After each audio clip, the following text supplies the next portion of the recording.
சிவாய நம. நான் உங்கள் கருவண்டு. இன்றைக்கி நம்ம பார்க்க போகிற ஒரு ஆன்மீக தாந்திரிய பரிகாரம் என்ன அப்படின்னு பார்த்தீங்க அப்படின்னா, வீட்டுக்குள்ளே பல பிரச்சனைகள் உருவாகிட்டே இருக்கும். சின்ன சின்ன சண்டைகள், அதாவது அந்த மாதிரி ஆகிறதுக்கு என்ன காரணம் அப்படின்னா, பணம் தங்காமல் இருக்கிறது, செல்வம் நம்மளை விட்டு போகிறது, இந்த மாதிரி செயல்கள் நடக்குங்க. அதுக்கு என்ன காரணம் அப்படின்னா, கெட்ட சக்திகள் வீட்டுக்குள்ளே நிறைந்திருக்கும். அது வராமல் இருக்கிறதுக்கு தான் என்ன பண்ணுறோம் அப்படிங்கிற ஒரு பரிகாரத்தை பற்றி தான் பார்க்க போகிறோம். இதுக்கு முக்கியமாக ஒரு 3 பொருள் தேவைங்க. இது நீங்கள் என்ன பண்ணுறீங்க அப்படின்னா, தலவாசப்படியில் பிரம்ம முகூர்த்தத்தில் இதை ஒரு முடிச்சா கட்டணும். அது என்ன பொருள் அப்படிங்கிறத இப்போ நம்ம பார்க்க போகிறோம். அதுக்கு முன்னாடி இது ஏன் நம்ம தலவாசப்படியில் வைக்கிறோம் அப்படின்னா, தலவாசப்படி அப்படிங்கிறது அதாவது எத்தனை தான் வீட்டுக்குள்ளே வாசல் இருந்தாலும் அந்த தலைவாசல் அப்படிங்கிறது நம்மளுக்கு மெயினுங்க. அங்கே குலதெய்வம் குடியிருக்கும் அப்படின்னு கூட ஒரு ஐதீகம் இருக்குது. அங்கே தான் நம்ம இதை செய்ய போகிறோம். அதுக்கு தேவையான பொருள் அப்படின்னா அந்த 3 பொருள் என்னன்னு சொல்ல போகிறோங்க. அந்த வசம்பு அப்படிங்கிறத ஒரு 3 துண்டு முனை முறியாமல் நாட்டு மருந்து கடையில் வாங்கிக்கிங்க.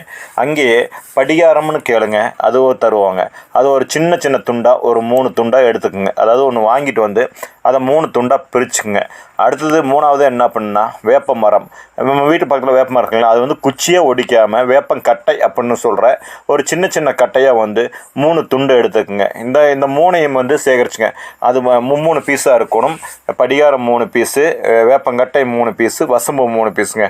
மொத்தம் அந்த 9 பீஸையும் கொண்டு ஒரு வெள்ளை துணியில் மஞ்சளில் நனைச்சி அதுக்கு சந்தனம் குங்குமம் வச்சு அது 3 பொருளையும் அதுக்குள்ளே வச்சுட்டு உங்கள் குலதெய்வத்தை வேண்டிட்டு உங்களை இஷ்ட தெய்வத்தை வேண்டிக்கிட்டு அந்த முடிச்சு என்ன பண்ணுறீங்க அப்படின்னா, அதை மறுபடியும் ஒரு மஞ்சள் நூல் போட்டு அதை முடிச்சா கட்டிட்டு அந்த முடிச்சு மேலே சந்தனம் குங்குமம் வச்சு நம்ம சாமி தெய்வீகமாக கும்பிட்டு அதுக்கு ஒரு சாம்பிராணி தூபம் காட்டி விடிய காலை பிரம்ம முகூர்த்தம் அப்படின்னு சொல்கிறாங்க இல்லைங்களா, 4 to 5:30 அல்லது 6 மணிக்குள்ளே உங்களால் எப்போ முடியுமோ அந்த டைமுக்குள்ளே ஏதாவது ஒரு நாளில், வாரத்தில் ஏதாவது ஒரு நாளில் அந்த தலவாசப்படி வெளிப்பக்கம் ஒரு ஆணி அடித்து, அதாவது ஏற்கனவே அதில் ஏதாச்சும் ஆணி இருந்தாலும் அதில் சாமி கும்பிட்டு கட்டிடுங்க.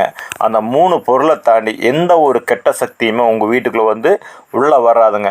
அப்போ இருந்து உங்களுக்கு நல்லாவே நடக்கும், செல்வாக்காக இருக்கும். இதை நம்பிக்கை உள்ளவங்க கண்டிப்பாக செஞ்சு வாருங்க, கண்டிப்பாக நல்லா இருக்குங்க. இந்த சேனலை பிடிச்சிருந்த சப்ஸ்கிரைப் பண்ணி ஷேர் பண்ணுங்கள், லைக் பண்ணுங்கள். அதாவது உங்களோட ஆதரவு எனக்கு இருக்க இது